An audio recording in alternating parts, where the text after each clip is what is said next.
The cafe was almost empty when she asked it. Not loud, not confident, just loud enough to be heard over the hum of the coffee machine. "Can I share this table?" The woman stood there on a cold metal prosthetic, her uniform jacket folded over one arm, her balance careful, practiced, tired. For a brief second, the janitor didn't look up. Then he did, and whatever he saw in her face made his hand freeze mid-wipe.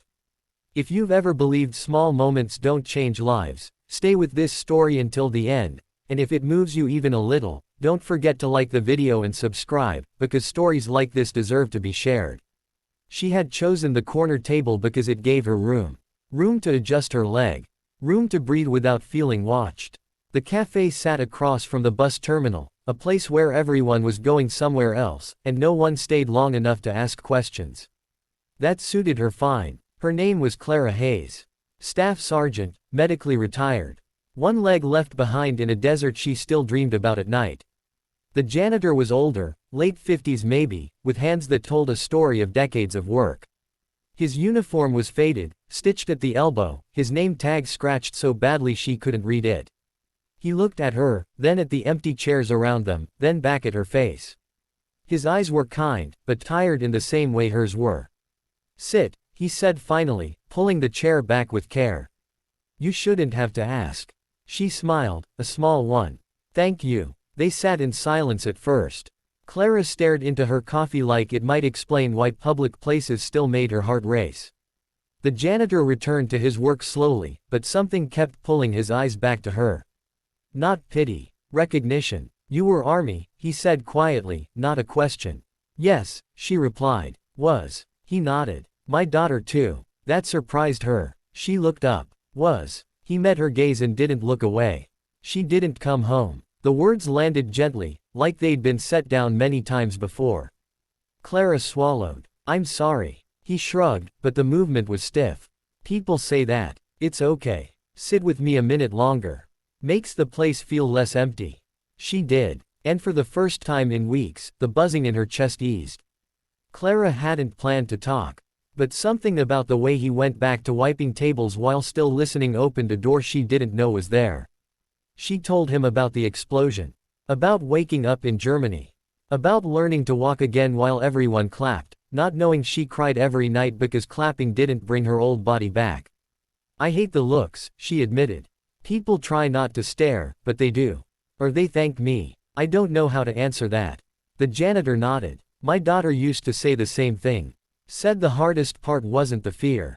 It was coming back changed." He told her his name was Samuel Ortiz. He'd worked maintenance most of his life. This job paid the bills, kept him busy, kept his hands from shaking too much when the memories crept in. He cleaned the cafe every morning because it was close to the bus terminal, because sometimes soldiers passed through, and sometimes they talked. "She used to call me every Sunday," he said, eyes on the floor. Then one Sunday, she didn't. Clara felt the familiar weight in her chest, the one she carried for the friends she lost. "You must be proud of her." "I am," he said simply. "And of you." That broke something open. Tears came fast, embarrassing, unstoppable. She turned away, but Samuel gently slid the napkin holder closer without a word. "No questions. No fixing. Just space." "I don't feel brave," she whispered. "I feel unfinished." Samuel sat down across from her, leaning his mop against the wall. "You know why I took this job?" he asked. "Because cleaning doesn't judge what's broken. You just take what's there and make it usable again." She laughed through tears. "That's oddly comforting." They talked until her coffee went cold. About learning to ask for help. About losing parts of yourself and finding different ones. About how the world keeps moving, even when you feel stuck at one table. When Clara stood to leave, adjusting her prosthetic with practiced ease, Samuel stood too. "You don't ever need permission to take up space," he said.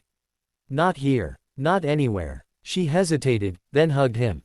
It was awkward and brief and perfect. Weeks passed. Clara started coming back. Same table. Same time. Sometimes Samuel was there, sometimes not, but when he was, they talked. Other veterans noticed. One joined them. Then another. A young Marine with shaking hands.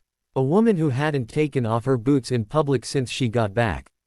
The corner table grew louder, warmer. One morning, the cafe manager approached Samuel, irritation sharp in his voice. "You're here to clean, not host a support group."